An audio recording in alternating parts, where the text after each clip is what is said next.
നമ്മുടെ വർഗ ഭോജന സംഘടനകൾ അതുപോലെ തന്നെ നമ്മുടെ പാർട്ടി താഴെത്തരം വരെയുള്ള എല്ലാ ഘടകങ്ങളും രാഷ്ട്രീയവൽക്കരിച്ചുകൊണ്ടല്ലാതെ ഈ കടമ നിർവഹിക്കാൻ നമുക്ക് സാധിക്കില്ല.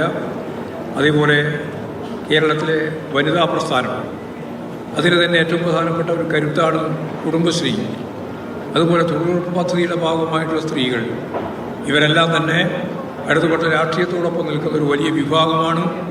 അവരെല്ലാം സംഘടിത പ്രസ്ഥാനത്തിൻ്റെ ഭാഗമായിട്ട് മുന്നോട്ടേക്ക് നയിക്കാൻ തീർച്ചയായിട്ടും നമുക്ക് സാധിക്കും.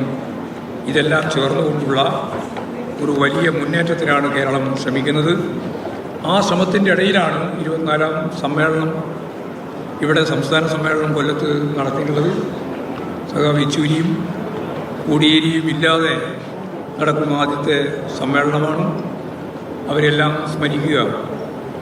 ഭൂതകാല നേതൃനിരയിലുള്ള അറിയപ്പെടുന്നവരും അറിയപ്പെടാത്തവരുമായ മുഴുവൻ സഖാക്കളെയും ഈ സന്ദർഭത്തിൽ ഞാൻ സ്മരിക്കുന്നു.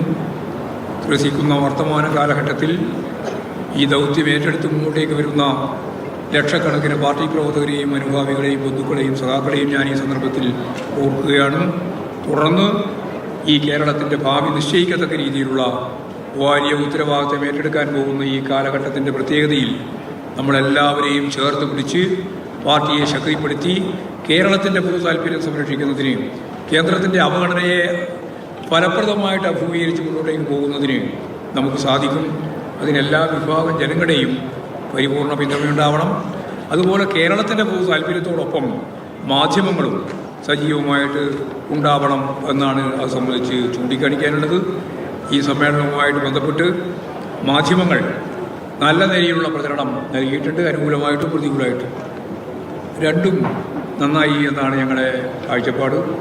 വിമർശനത്തെയും അതുപോലെ തന്നെ മറ്റ് പ്രോത്സാഹനപരമായ നിലപാടിനെയും എല്ലാം ജനാധിപത്യ സമൂഹത്തിൻ്റെ ഭാഗമായിട്ട് നിൽക്കുന്ന ഒരു പ്രസ്ഥാനമെന്ന രീതിയിൽ സ്വാഗതം ചെയ്യുകയാണ്.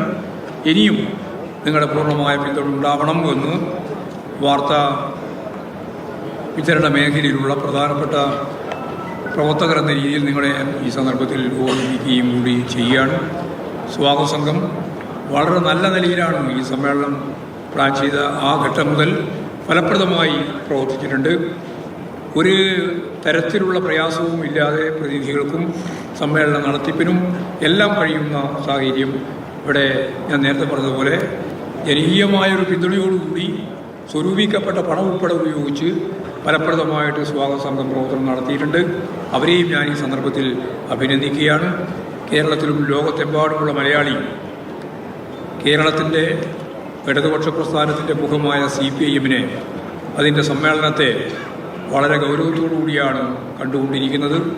അങ്ങനെയുള്ള മുഴുവൻ ആളുകളോടും കമ്മ്യൂണിസ്റ്റ് പാർട്ടി ഓഫ് ഇന്ത്യ മാർക്സിസ്റ്റിനു വേണ്ടി ഞാൻ തീർച്ചയായിട്ടും നന്ദി രേഖപ്പെടുത്തുകയാണ്.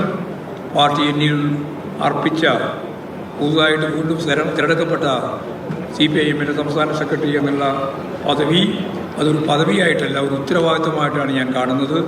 ആ ഉത്തരവാദിത്തം കൂട്ടായ്മയിലൂടെ എല്ലാ പാർട്ടി നേതാക്കളും പ്രവർത്തകരും എല്ലാം ചേരുന്ന ഒരു കൂട്ടായ്മയിലൂടെ ആ ഉത്തരവാദിത്തം നിർവഹിക്കാനാവും എന്നുള്ള പ്രതീക്ഷയാണ് എനിക്കുള്ളത്. കേരളത്തിലെ പാർട്ടിയെ ഞാൻ നേരത്തെ ചൂണ്ടിക്കാണിച്ചതുപോലെ ഒരു നവകേരള സൃഷ്ടിയുടെ ഊർജ്ജമായിട്ട് മാറ്റുന്നതിന് വേണ്ടിയുള്ള രാഷ്ട്രീയ ധാരണയോടുകൂടി സംഘടനയെ നയിക്കുന്നതിന് വേണ്ടി നിങ്ങളുടെ എല്ലാം പിന്തുണ ഉണ്ടാവണമെന്നാണ് എനിക്ക് ഈ സന്ദർഭത്തിൽ അഭ്യർത്ഥിക്കാനുള്ളത്.